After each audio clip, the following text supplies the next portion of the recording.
সকালবেলা ঘুম থেকে উঠে ব্রাশ ট্রাশ নিয়ে এখন যাব কলে। তো এই যে ব্রাশ কলগেট সব কিছু নিয়ে নিলাম। তো ঋষি তো দেখতে পাচ্ছ ঘুমাচ্ছে। তো চলো এবার যাব কলে। আজকে তোমাদের দাদাভাই চলে যাওয়ার পরে আমি একেবারে ঘুম থেকে উঠে গেছিলাম, ভাবলাম যে সকাল সকাল বরঞ্চ রান্নাটা করে নেওয়া যাক। আর আমাদের বর মানে তোমাদের দাদাভাই এনে দিয়ে গেছিলো মাছ। তো এখন এই যে চায়ের থালা বাসনগুলো সব কিছু মেজে ধুয়ে টুয়ে নিচ্ছি। এবার বসবো মাছ ধুতে। আর মাছের আঁশগুলো না একদম ছাড়িয়ে দেয়নি, যার জন্য প্রচণ্ড লেট হচ্ছিল মাছ ধুতে। আর দেখেছো কেমন রোদ পড়ে গেছে কলে, তো গরম কিন্তু লাগছিল প্রচণ্ড। তো আমি সেই জন্য তাড়াতাড়ি চেষ্টা করছিলাম যে তাড়াহুড়ো করে যাতে তাড়াতাড়ি করে আর কি মাছগুলো ধুয়ে নিতে, কারণ ঘরে আবার ঋষি একা ঘুমোচ্ছে। ও উঠে গেলে তারপর বাইরে চলে আসবে, তখন ওকে আর ঘরে নিয়ে যেতে পারবো না। তো সেই জন্য তাড়াতাড়ি করছি আমি।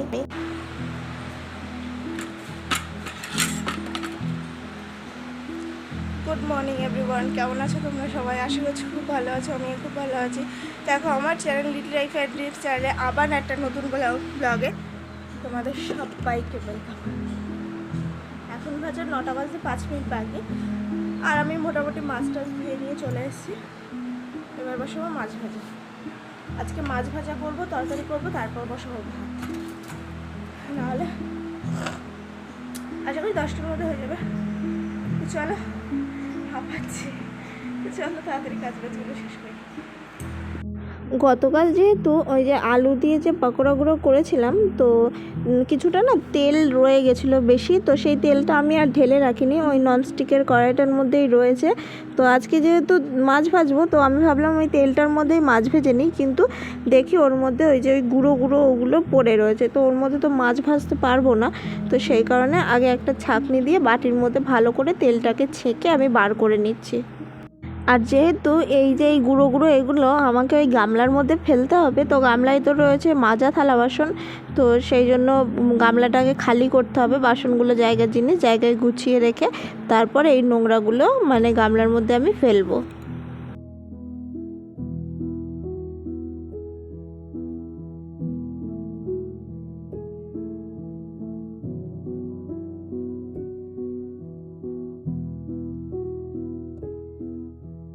এরই মধ্যে দেখো আমি তেলটা আবার ননস্টিকের কড়াইটার মধ্যে ঢেলে দিয়েছি, আর ওই নোংরাগুলোও ফেলে দিয়েছি। তারপর মাছের নুন হলুদ মাখাবো বলে ভালো করে নুন হলুদ মাখিয়ে নিচ্ছি।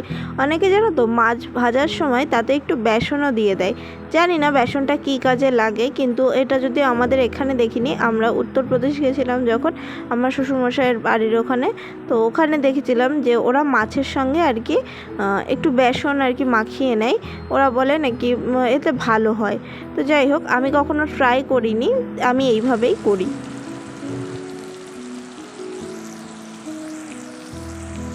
এদিকে তো মাছ ভাজা হচ্ছে, আর এদিকে দেখো আমি তোমাদেরকে দেখিয়ে দিচ্ছি একটুখানি যে ঋষি দেখো এখনও ঘুমাচ্ছে।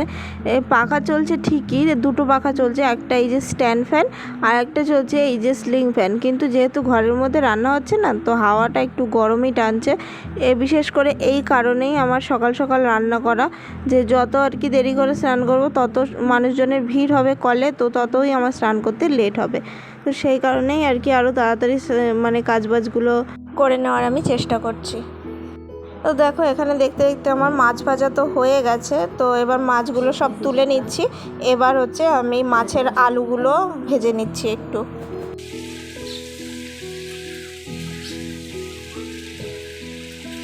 যত গরম পড়ছে তত জানো তো আমাদের এদিকের কারেন্টগুলো না প্রচণ্ড ডিস্টার্ব করছে, মানে দিনে 2বার থেকে 3বার তো যাবেই।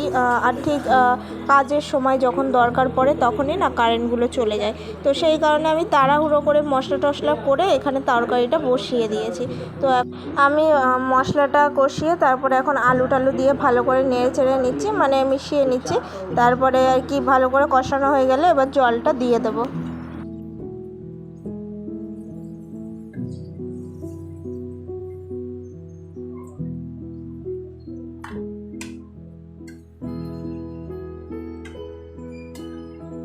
এদিকে তরকারিটা বসিয়ে দিয়ে মানে জল টল দিয়ে ঢাকা দিয়ে দিয়েছি। তো এখন চলে এসেছি যে বিছানা আর সোফাটা ভালো করে গুছিয়ে নিতে। দেখতেই পাচ্ছ যে ঋষি কিন্তু এখনও ঘুম থেকে ওঠেনি। তো সেই অবস্থাতেই যতটা পাচ্ছি সাইড থেকে আর কি আমি বিছানাটা গুছিয়ে নেওয়ার চেষ্টা করছি, কারণ বিছানা গোছালো আমি দেখতে পারি না। আর যতক্ষণ মানে রান্না হয়ে গেছে আমার কাছে মনে হচ্ছে কিন্তু অনেক বেলা হয়ে গেছে। তো সেই কারণে আর কি আস্তে আস্তে এবার এইসব মানে ঘরটর গোছানোর কাজগুলোতে এবার হাত দিচ্ছি।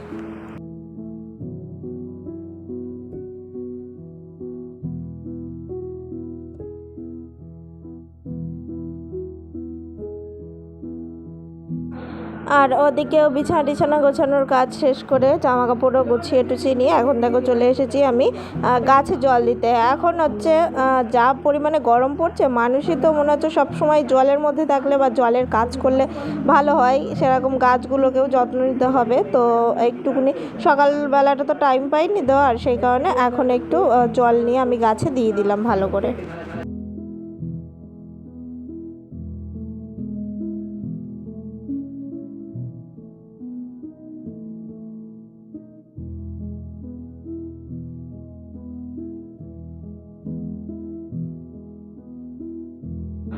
এদিকে হচ্ছে সমস্ত কাজটা শেষ করে নিলাম, ঝাড় দেওয়াটাও সব শেষ করে নিয়ে, যদিও ঘরটা মোছা হয়নি, ঘরটা পরে মুছবো। তো এখন ঋষিকে খাওয়াবো বলে আর কি এখানে তরকারি আমি বেড়ে নিচ্ছি। ঋষি কিন্তু উঠে গেছে, সেটা তোমাদের সঙ্গে শেয়ার করা হয়নি।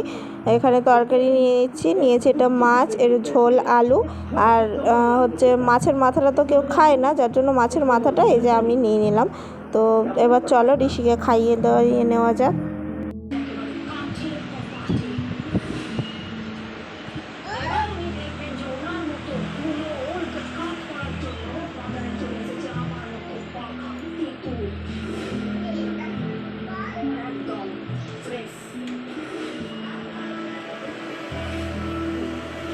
আছে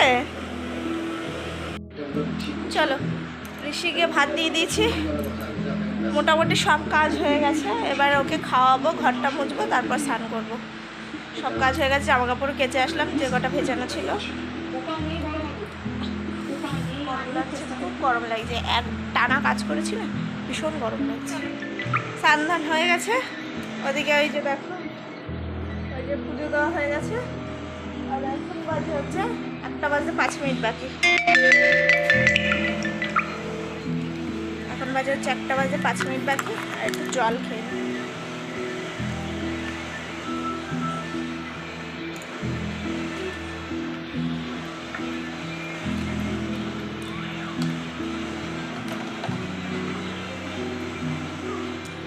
গরমকালে ঝড় বলছি, জ্বর সর্দি কাশি যাই হয়ে যাক না কেন, ফ্রিজে ঠান্ডা জল খাওয়া বন্ধ হবে না।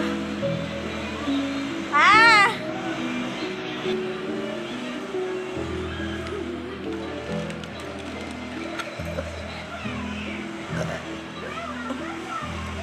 সব কিছু হয়ে গেছে। তো এখন এবার একটু হাওয়ায় বসবো। আর ঋষি বায়না করছে ওর বাবার জন্য, বাবা কখন আসবে, বাবাকে একটু ফোন করবো, বাবাকে একটু ফোন করবো, দেখি কটায় আসে, আদেও আসবে কিনা, অন্য জায়গায় গেছে কিনা তো জানি না। একটু সামান্য একটু ঝগড়া হয়েছে, তার জন্য একটু কথা বন্ধ আছে।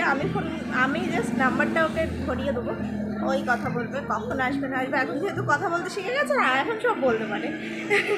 তো যাই হোক চলো এখন একটু ফোন করে ওকে কথা বলিয়ে দিই। তো তারপর যদি তোমার দাদাভাই আসে তো তোমার দাদাভাই আসলে দেখা হচ্ছে, আর যদি খেতে না আসে তো সেই একেবারে সন্ধ্যাবেলা দেখা হচ্ছে। তো চলো এখনকার মতো আপাতত টাটা। আর সন্ধ্যাবেলা দেখো এখানে ঋষি কার্টুন দেখছে আর তোমার দাদাভাই বসে এই যে এই কাজ করছে। তো যাই হোক আজকে ভিডিওটা এই পর্যন্ত। ভিডিও ভালো লাগলে লাইক কমেন্ট শেয়ার করো। কালকে দেখা হবে আবার নতুন কোনো ভিডিওর সঙ্গে। আজকের মতো সবাইকে শুভরাত্রি।